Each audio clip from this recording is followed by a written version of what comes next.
안녕하세요. 책사냥꾼입니다. 어, 예, 전면에 웃긴 그 아저씨 그림이 있죠. 도끼를 든 덴마크라고 써져 있고요. 위에 스웨덴은 가재고요. 레고도 있고, 핀란드, 아이슬란드, 노르웨이. 오늘 읽을 책 제목 거의 완벽에 가까운 사람들입니다. 약간 놀리는 것 같은 느낌도 있지만 제 착각이겠죠. 미친듯이 웃긴 북유럽 탐방기 마이클 부스 지음 김경영 옮김 그랑아리에서 나온 책입니다. 이 책이 재미있어요. 근데 이게 어떻게 재밌는지는 제 멘트로는 다 알 수가 없죠. 그래서 제가 가장 재밌었던 부분을 한번 찝어서 같이 읽어볼 생각입니다. 이 책이 출판 연도가 2018년 코리안 트랜슬레이션 카피라이트 2018로 돼 있군요. 그다 얼마 안 된 책이라서 제가 이래도 될까 싶기도 한데 2018년 초기로 기억해요. 그래서 일단 왠지 읽고 싶어서 읽어보도록 하겠습니다. 얼마나 이 사람이 유쾌하고 또 속살을 다 벗기려고 해요. 모든 그 북유럽 나라들의 그런 집요하고 뭐라고 해야 될까 뭐 질질 끌지 않고 딱 물어봐요. 그런 그 후련함이 있기 때문에 이 책이 매력이 있다고 생각하는데 어디까지 얘기하는 거죠? 빨리 읽어봅시다. 침묵. 이른 저녁이었고 나는 혼자 걷고 있었다. 약간 길을 잃고 헬싱키 도심의 허름한 동네를 지나갔다. 이곳의 다세대 주택은 콘크리트로 지었으며 1층엔 타이 마사지 가게, 성인용품 등 스트립 쇼장이 점령하고 있었다. 모든 북유럽 국가의 수도는 이처럼 영화 세트장을 방불케 하는 우범지대를 잘 수용해왔다. 긴 의자에 고꾸라져 정신없이 잠든 마약쟁이. 예. 아무튼 예. 이 모든 예. 예. 이 모든 풍경이 뽀얗게 먼지 낀 창문한 폴리우레탄 산업의 다양한 산물을 파는 가게들과는 상반된다. 흔들리네요 이게. 잡고 있어요. 사람들이 영국과 미국 언론에 비친 스칸디나비아의 이미지만으로 이 지역을 바라봤다면 가령 햇볕에 그을린 아이들이 깨끗한 피오르를 뛰어다니고 남자들은 파이프를 물고 소박한 나무 의자에 앉아있으며 여자들은 신비로운 니트 옷을 입고 귀리빵을 굽는 모습을 상상했다면 이곳의 풍경에 충격을 받을지도 모른다. 저희 그 핀란드인 사람들은 자일리톨 껌을 씹잖아요. 약간 그런 느낌이죠. 하지만 스칸디나비아 도시의 우범지대는 소박한 성당과 아늑한 카페처럼 스칸디나비아의 한 풍경일 뿐이다. 이 지역은 일종의 관광지다. 실제로 코펜하겐의 우범지대인 이스테가데도 관광 명소다. 이런 빈민가에서 한 번도 위협을 느낀 적은 없지만 다들 알겠지만 가끔 어딘가를 가려면 그 지역을 지나서 가야 할 때가 있다. 이번에는 명치 쪽에 약간의 불안감이 느껴진다. 나의 자유의지로 정말 끔찍한 무언가에 무릎 꿇기 직전이기 때문이다.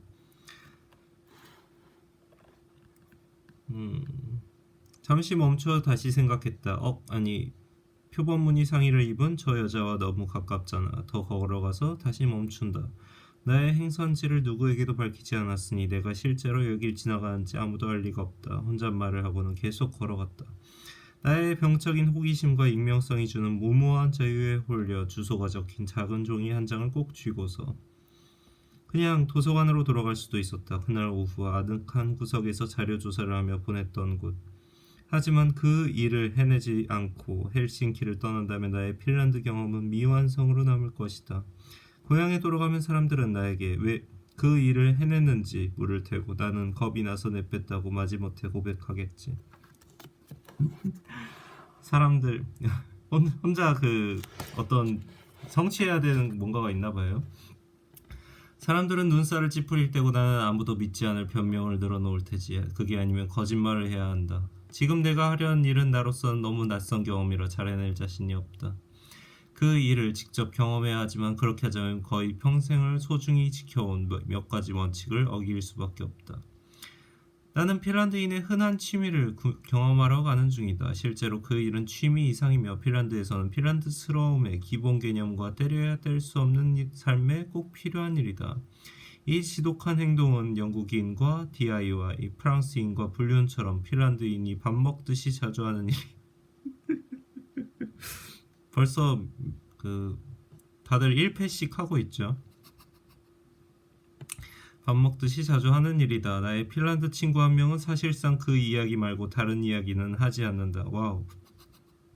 나와 처음 만난 자리에서 1시간 넘게 열변을 토하며 그 이야기를 했고 그 이후로 만날 때마다 그 주제를 다시 꺼냈다.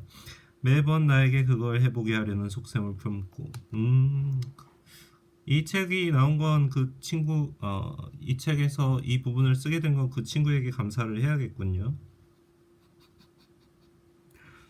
좋은 분이었군요. 당연히 사우나 이야기다. 스웨덴인도 사우나를 좋아하고 아이슬란드에도 온천이 있지만 핀란드인은 사우나를 완전히 새로운 차원으로 생각한다. 사우나는 핀란드의 사교 생활과 여가 시간의 중심에 있다. 사교 생활과 여가 시간의 중심에 있다. 국민 2명당 1개의 사우나가 있으며 와, 사우나 수는 250만 개 이상으로 자동차 수보다 많다. 오. 사우나는 제일 흔한 만남의 장소이며 남녀를 불문하고 가족, 친구들과 함께 피로를 풀러가는 휴식 장소다.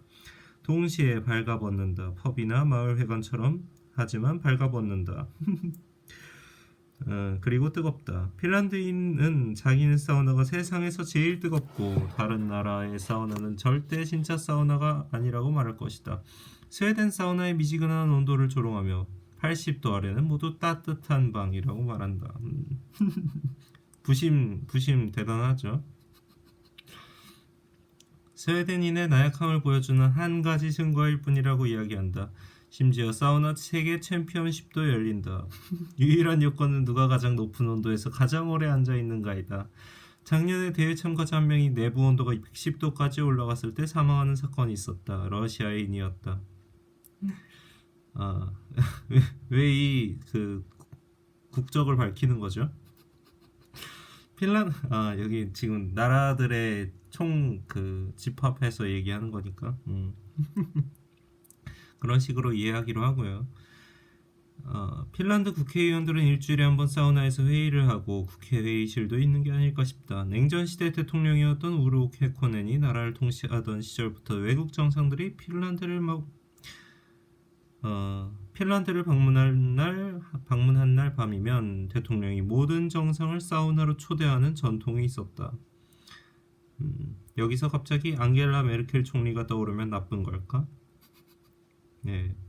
1970년대 영국에서 자란 나로서는 혼자 있을 때 알몸 상태는 수치스럽고 민망하고 가능한 한 피해야 하는 일이지만 다른 사람들과 같이 있을 때는 어떻게든 피해야 하는 일이라고 알고 있다.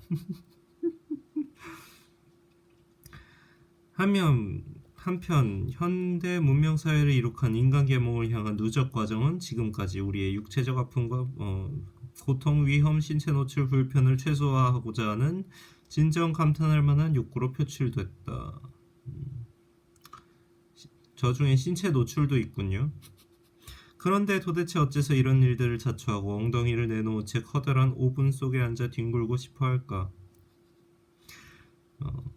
진짜 가감이 없죠, 이분 표현은. 본능적인 경계심 때문에 지금까지는 사우나를 피해왔지만 이제 달라질 참이다.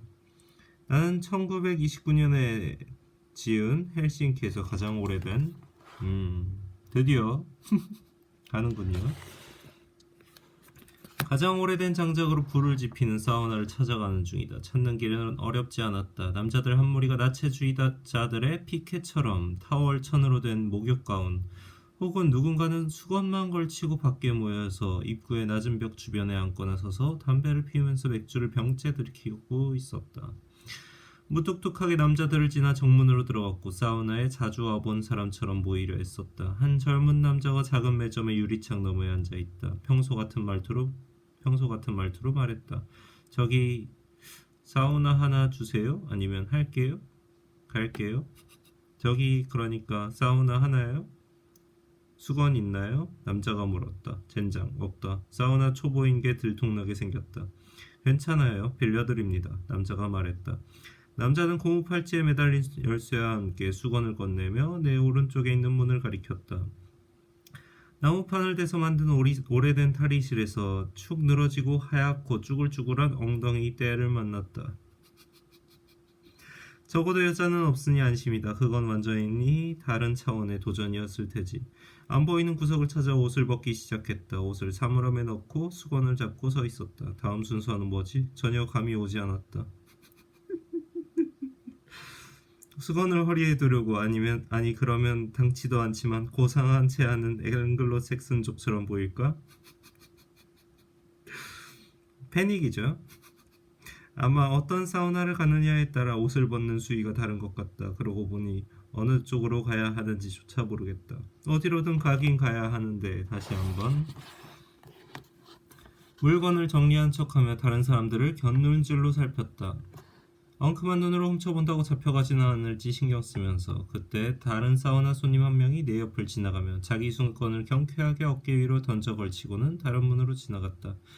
남자의 엉덩이는 누군가 한 쌍의 플라망주, 프랑스 젤리의 일종을 저울질하는 것처럼 오르락내리락 지금 무슨 표현을 하는 뭘 보고 표현을 하는 거죠? 남자를 따라가기로 했다. 수건을 어깨 위에 던져 걸치고 역시 따라하는 건 약간 미덕일 때가 있죠. 벌거벗고 사람들 사이를 걸어가다가 금세 주체할 수 없을 만큼 부끄러워졌다.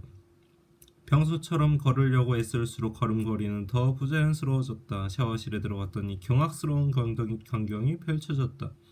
방 한쪽 끝에서 남자 한 명이 벌거벗은 채 마사지 테이블 위에 누워 있었다. 어떤 여자에게 자작나무 가지로 두들겨 맞으면서 여자는 옷을 입고 위를 올려다보지 않은 채 마사지를 하고 있긴 했지만 그래도 맙소사다. 허겁지겁 샤워기 있는 곳으로 가서 벽 쪽으로 돌아섰다. 다 씻고 나서는 공황 상태에 빠졌다. 내가 따라온 남자가 사라졌다. 그분은 모르지만 멘토였던 그분이 사라졌죠. 남자는 어디로 갔으며 무엇보다 수건은 가져갔을까? 벽에 수건이 몇 개 걸려있던데 그중 하나가 그 남자 수건일까? 이제 뭘 어떻게 해야 하지? 나는 핀란드인이 사우나의 청결 상태에 강박적이라는 사실을 알고 있다. 수건은 사우나 안에서 비위생적이라고 생각할까? 아니면 수건을 들고 가지 않는 게 비위생적일까? 수건을 깔고 앉아야 할까? 아니면 맨엉덩이를 대고 사우나를 해야 할까? 아 미치겠네. 어쩌자고. 이런 경험은 모두에게 좋은 구경거리죠. 어쩌자고 이런 수모를 자초했을까. 샤워실 저쪽 끝에 있는 다른 문이 열리며 수증기가 대량으로 뿜어져 나왔다. 한 남자가 수건을 들고 들어왔다. 아하, 나는 닫히려는 문을 잡고 사우나 안으로 들어갔다. 이제 수건을 들고 가면 되겠군요. 공기는 뜨겁고 축축했으며 장작 타는 기분 좋은 향이 났다. 매캐한 연기가 나지는 않았다. 사우나 내부는 캄캄했지만 눈이 적응하기 시작했다. 사우나실 양쪽에 직각으로 된 콘크리트 계단이 있었다. 자욱한 증기 사이로 두 개의 형체가 나타났다. 내가 따라다니던 남자와 작고 한 미국 배우 어니스트 보그나인을 닮은 남자가 있었다. 남자의 배가 대포만해서 다행히 주요 부위가 모두 가려졌다. 두 남자는 서로 가능한 멀리 떨어져 앉아 있었는데 이건 나에게 또 다른 딜레마였다. 나는 어디 앉아야 하지? 문 옆에 작은 나무 갈판이 쌓여 있었다. 저 위에 앉는 건가?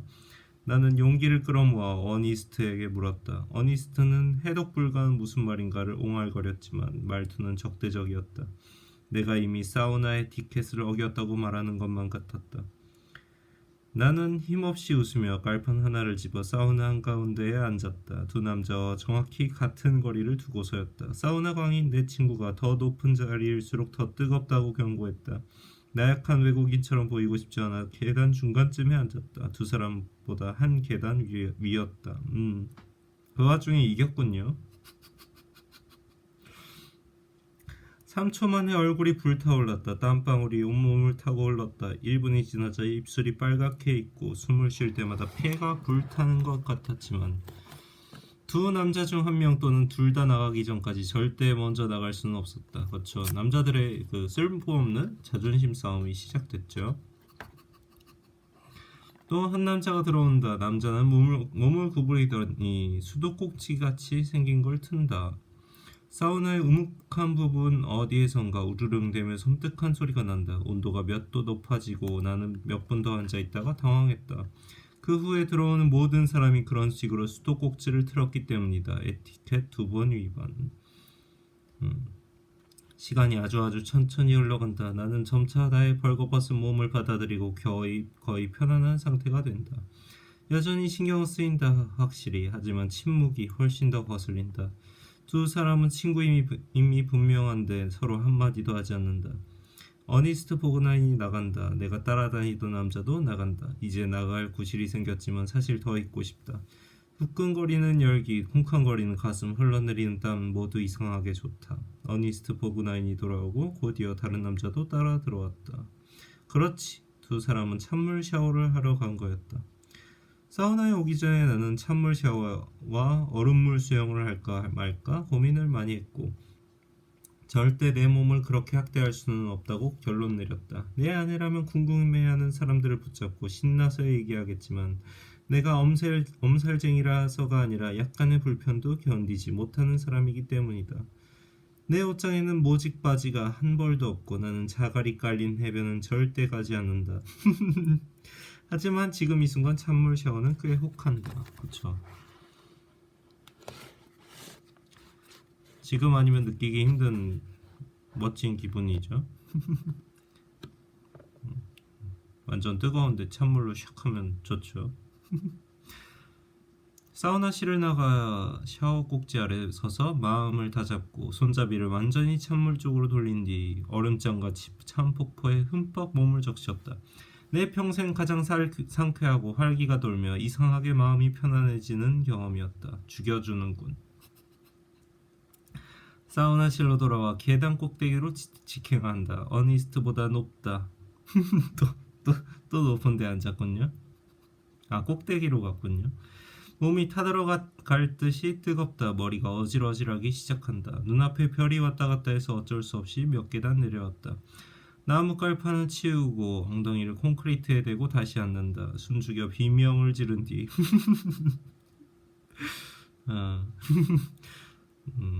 사서 고생이죠.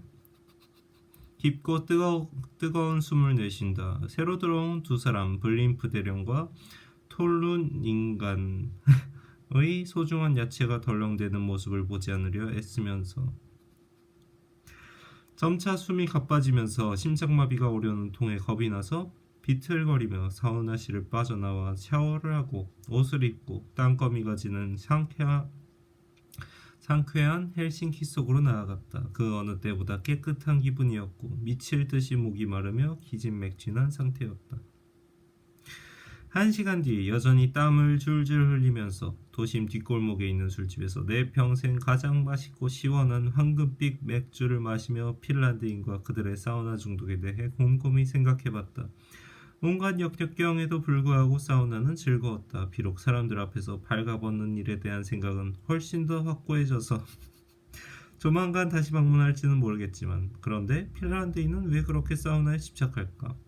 타고난 피약성이나 그의 사촌뻘인 남성 우월주의 같은 건가? 자신들은 매일 벌을 받아 마땅하다고 생각하는 건가? 아니면 거의 1년 내내 욕 나오게 춥다 보니 뱃속까지 온기를 채워야겠다 싶을까? 그렇다면 캐나다의 사우나 문화는 어떻게 될까? 사우나는 사회적 교류 면에서는 그다지 큰 역할을 못하는 게 틀림없는데 어째서 그렇지 않은 척할까? 내가 보기에는 최소한 나의 짧은 경험에서 보면 그리고 내가 운이 나빴거나 잘 몰라서 조용한 주중에 방문했는지도 모르지만 핀란드식 사우나는 높은 열기만큼이나 사람들의 침묵이 큰 특징이다. 핀란드인은 말수가 적기로 유명한 민족이다. 여기는 뭐라고 해야 될까? 레퍼런스 참조, 각주 뭐 그런 거죠. 핀란드에 사는 외국인은 핀란드 남자들의 과묵함에 감명을 받는다. 미국 학자이자 핀란드에 거주하는 외국인인 리처드 D. 루이스는 자신의 책 미래는 핀란드에 있다. 핀란드 컬처럴 론 울프에서 얘기했다. 또 핀란드인은 소문이나 의미 없는 잡담을 좋아하지 않는다고 말한다. 루이스는 지리결정론을 크게 신뢰하며 핀란드의 기후와 환경이 핀란드인의 성격에 직접적인 영향을 미쳤다고 믿는다. 날씨가 낮아서 밖에서 보내는 시간이 짧다. 사람들은 영하 20도의 날씨에 거리에서 어슬렁거리지 않는다. 헬싱키의 동풍 속에서 미국식으로 한박 웃음을 짓다가는 앞니가 시릴 것이다. 동풍이면 겨울 바람인가요? 핀란드의 기후와 지형은 분명 핀란드인의 성격에 영향을 미쳤지만 핀란드인의 과묵함은 어떤 면에서는 핀란드의 단일성과 관련이 있는 듯하다. 핀란드는 인종 다양성이 대단히 적은 사회다. 인구의 2.5%만이 이민자로 인구의 3분의 1 이상이 이민자인 이웃나라 스웨덴과 비교된다. 따라서 미국 인류학자 에드워드 T. 홀의 유명한 고맥락 저맥락 문화 이론에 따라 핀란드 사회를 해석하면 대단히 고맥락 문화라고 할 수 있다. 아마 세계에서 제일 고맥락 문화일 것이다. 홀에 따르면 고맥락 하이 컨텍스트 문화권 사람들은 같은 종류의 기대와 경험, 배경, 심지어 유전자까지 공유한다. 그들에게는 언어적 의사소통이 덜 중요한데 서로는 물론 자신도 흔히 겪는 상황을 이미 아주 잘 알고 있기 때문이다. 고맥락 문화에서 말은 더 큰 의미를 지니지만 덜 필요하다. 한편 수백 개의 국적, 인종, 종교가 섞여 있는 런던 같은 저맥락 문화에서는 언어적 의사소통으로 서로를 이해시키는 과정이 더 많이 필요하다. 공통점이 더 적으며 무언가의 추정이 더 적게 이루어지고 메워야 할 차이도 더 많다. 각각 정도는 다르지만 모든 북유럽 나라가 그렇다고 볼 수 있다. 모두 비교적 단일하며 따라서 고맥락 문화다. 노르웨이의 사회학자 토드 아르센은 노르웨이에서 비슷한 현상을 발견했다. 모든 사람이 대체로 비슷하며 역설적인 상황과 놀랄 일이 드물기 때문이다. 핀란드의 노르웨이 같은 고맥락 사회에서는 대체로 내가 어떤 사람을 상대하게 될지, 그들이 어떻게 생각하는지, 어떻게 행동하고 반응할지 예측하기가 쉽다. 핀란드인은 서로 전혀 대화를 나눌 필요가 없다. 핀란드인의 잡담은 의사소통 면에서는 미니멀리즘이지만 이분 간의 대화로 같은 양의 정보를 전달할 수 있습니다. 로만 샤츠도 동의했다. 몇 분간 말없이 있다가 불쑥 이렇게 말할 겁니다. 커피 주세요. 와, 진짜 퉁명스럽네 싶겠죠. 하지만 사실 우리는 친구입니다. 모든 말을 영국 일처럼 정말 미안하지만 대단히 감사해요 라는 인사를 붙여 할 필요가 없어요.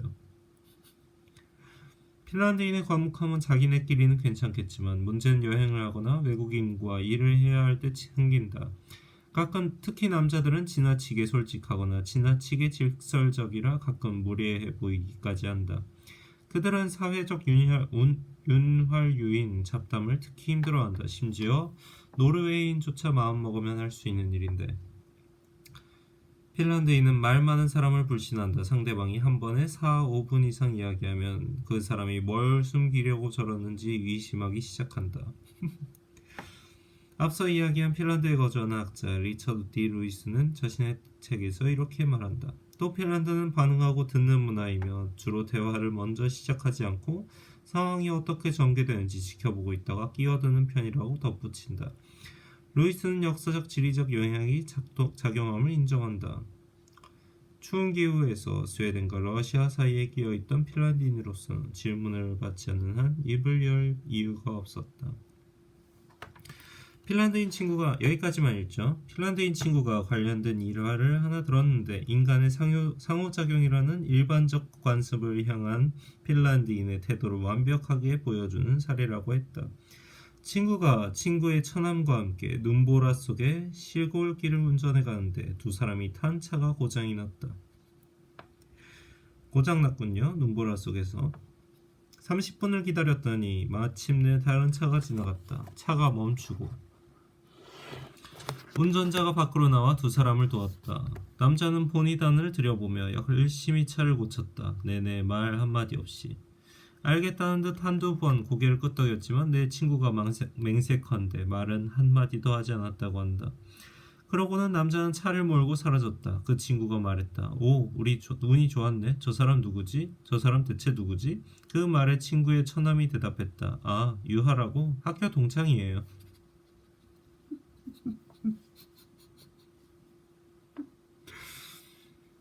진짜 그 여기 나오는 이런 뭐라고 해야 될까? 예시가 되는 얘기들을 가끔 얘기하는데 진짜 골 때려요.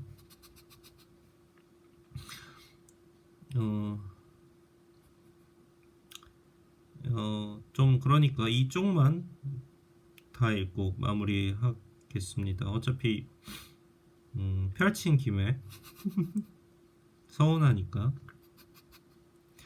또 다른 핀란드인은 쉬는 날에 가벼운 산행을 즐겨 한다고 말했다. 하지만 혼자서 가는 게 더 좋으며 친구나 가족이 같이 가자고 하면 솔직히 약간 성가시다고 했다. 산행을 하고 하루 묵으려고 공용 산장에 갔는데 다른 팀이 있으면 실망해요.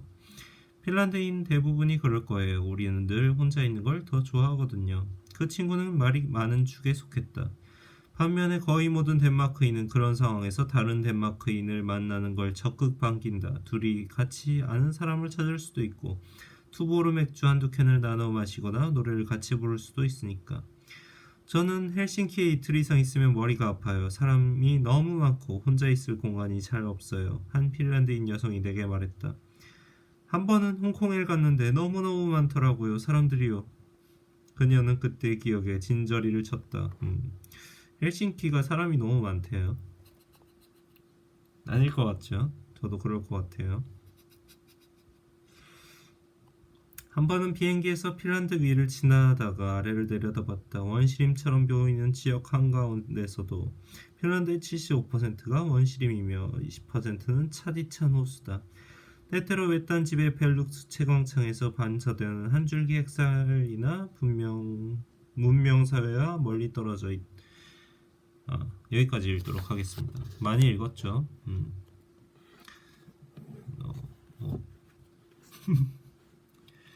저작권 요청하시면 저는 조치를 해야 돼요. 뭐 아무튼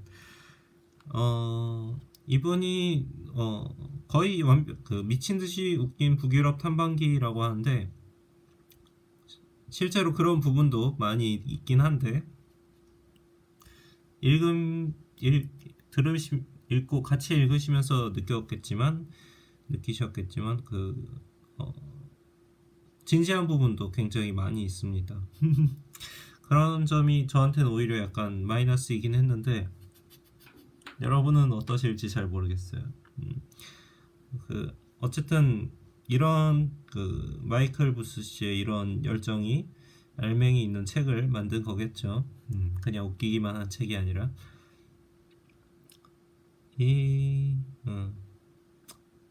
더 읽고 싶은 재밌는 부분들도 있는데 예, 이걸로 많이 읽었으니 이 책에 대한 리뷰라고 해야 될까? 같이 읽어보기, 좀 맛보기 네, 는 여기까지 하도록 하겠습니다. 1년 이상이 지난 책이어서 좀 읽어봤어요. 혹시나 이 책이 서운할 수도 있으니까 더 많은 분들한테 읽히고 싶겠죠. 아무튼 오늘 읽은 책 거의 완벽에 가까운 사람들, 마이클 부스, 김경영, 글 항아리. 저는 책사냥꾼이었습니다. 감사합니다.